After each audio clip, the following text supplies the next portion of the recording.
127 ನನ್ನ ಜಿಲ್ಲೆಯಲ್ಲಿ 127 ಹುಟ್ಟಿರ್ತಕ್ಕಂಥ ಮಕ್ಕಳು 24 ತಾಸಿನಾಗ ಸತ್ತಿರ್ತಕ್ಕಂಥದ್ದಿದೆ ಅಧ್ಯಕ್ಷರೇ.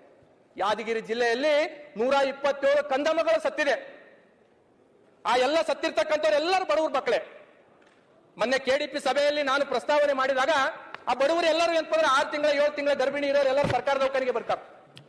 ಸರ್ಕಾರಿ ದವಾಖಾನೆಗೆ ಬಂದ್ರು ಸರ್ಕಾರಿ ದವಾಖಾನೆ ಹೆಂಗ್ ಸಾಯ್ತಾರೆ ಅಧ್ಯಕ್ಷರೇ? ಇದಕ್ಕೆ ಯಾರು ಕಾರಣ? ಇದ್ರದ್ದು ಏನಾದ್ರೂ ನಾವು ಪ್ರಸ್ತಾಪ ಮಾಡಿದ್ರೆ ಉಸ್ತುವಾರಿ ಸಚಿವರು ನೀನು ಹೋಗಿಗೆ ಅಧಿವೇಶನದಲ್ಲಿ ಮಾತಾಡತ್ತಾರೆ. ಈ ಅಧಿವೇಶನ 2 ವಾರ ಟೂರ್ ಅಷ್ಟೇ. ಇಲ್ಲಿ ಯಾವುದು ಪರಿಹಾರ ಸಿಗಲ್ಲ ಅಂತ ಗೊತ್ತಿದೆ ನನಗೆ. ನಾವು ಮಾತಾಡ್ಲೇಬೇಕಾಗಿದೆ ಅಷ್ಟೇ. ಮಾತಾಡಿಲ್ಲ ಅಂತಂದ್ರೆ ಕ್ಷೇತ್ರದ ಜನ ಉತ್ತರ ಕರ್ನಾಟಕದ ಬಗ್ಗೆ ನೀನು ಮಾತಾಡ್ಲಿಲ್ಲಪ್ಪ ಅಂತ ತಿಳ್ಕೊಂಡು ನಮಗೆ ಕೇಳ್ತಾರ. 127 ಜನ ಕಂದಮ್ಮಗಳು ಸತ್ತಿದೆ ಯಾದಗಿರಿ ಜಿಲ್ಲೆಯಲ್ಲಿ ಅಧ್ಯಕ್ಷರೇ. ಏನು ಕ್ರಮ ಆಗಿಲ್ಲ. ಇನ್ನು ಎಷ್ಟು ಜನ ಸಾಯ್ತಾರೋ ಗೊತ್ತಿಲ್ಲ. ಅವ್ರು ಸಾಯೋರು ಯಾರು ಶ್ರೀಮಂತರಲ್ಲ ಅಧ್ಯಕ್ಷರೇ, ಎಲ್ಲರೂ ಬಡವರು ಮಕ್ಕಳೇ. ಹಾಗಾಗಿ ಅಧ್ಯಕ್ಷರೇ, ನಾನು 3 ವರ್ಷದಲ್ಲಿ 2079 ಬಾಣಂತಿಯರ ಸಾವು ಬಗ್ಗೆ 8 ದಿನ ಆಯ್ತು ಅಧ್ಯಕ್ಷರೇ ಸದನದಲ್ಲಿ. ಸರ್ಕಾರ ಇನ್ನೂ ಕಮಿಷನ್ ಮಾಡಿದೆ, ನಾವು ಆಯೋಗ ಮಾಡಿವೆ ಅಂತ ತಿಳ್ಕೊಂಡು ಹೇಳ್ತಾರ. ಸತ್ರ 5 ಜನ ತಾಯಂದ್ರು ಇನ್ನೂ ಆಯೋಗ ರಚನೆ ಮಾಡ್ತಾರಂತ, ಇನ್ನು ಎನ್ಕ್ವೈರಿ ಮಾಡ್ತಾರಂತ. 5 ಜನ ಸತ್ತ ಮೇಲೆ ಇನ್ನೆಷ್ಟು ಜನ ಸತ್ತ ಮೇಲೆ ಆಯೋಗ ಮಾಡ್ತಾರ ಅಧ್ಯಕ್ಷರೇ? ಯಾತಕ್ಕಾಗಿ ಸತ್ರು? 8 ದಿನ ಆಯ್ತು ಇವತ್ತಿಗೆ. ಈ ಕಡೆವರೆಗೂ ಹೇಳ್ತೀನಿ, ಈ ಕಡೆವರೆಗೂ ಹೇಳ್ತೀನಿ ಅಧ್ಯಕ್ಷರೇ. ಕೇಳಕ್ ಯಾರು ಇಲ್ಲ, ಆಡಳಿತ ಪಕ್ಷದಾಗೂ ಇಲ್ಲ, ವಿರೋಧ ಪಕ್ಷದಾಗಿಲ್ಲ. ಇದು ನನ್ನ ಪರಿಸ್ಥಿತಿ, ನನ್ನ ಭಾಷಣದ ಪರಿಸ್ಥಿತಿ ಅಧ್ಯಕ್ಷರು. ಈ ಸತ್ತಿರ್ತಕ್ಕಂಥ ತಾಯಂದ್ರಿಗೆ ಪರಿಹಾರ ಘೋಷಣೆ ಮಾಡಿದ್ರು ಅಧ್ಯಕ್ಷರೇ. ಇವ್ರಿಗೆ ಹುಟ್ಟಿರ್ತಕ್ಕಂಥ ಮಕ್ಕಳ ಪರಿಸ್ಥಿತಿ ಏನು ಅಧ್ಯಕ್ಷರೇ? ಯಾತಕ್ಕಾಗಿದಾಯ್ತು?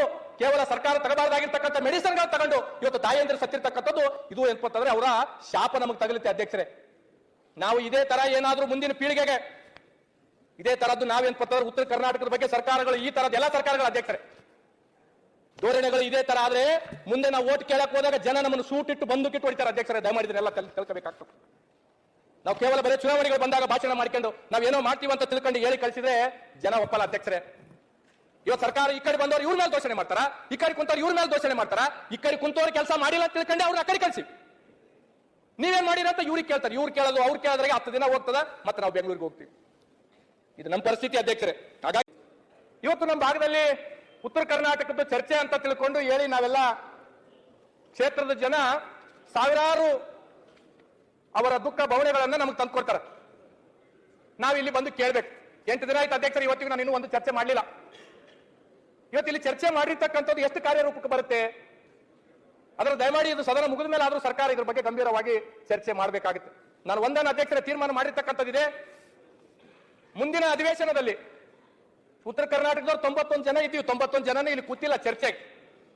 41 ಜನ ಕಲ್ಯಾಣ ಕರ್ನಾಟಕ ಪುಣ್ಯಾತ್ಮರು ಬಂದಿವಿ, 50 ಜನ ಕಿತ್ತೂರು ಕರ್ನಾಟಕದ ಪುಣ್ಯಾತ್ಮರು ಬಂದಿವಿ. 90 ಜನನೂ ನಾವಿಲ್ಲ ಚರ್ಚೆಗೆ.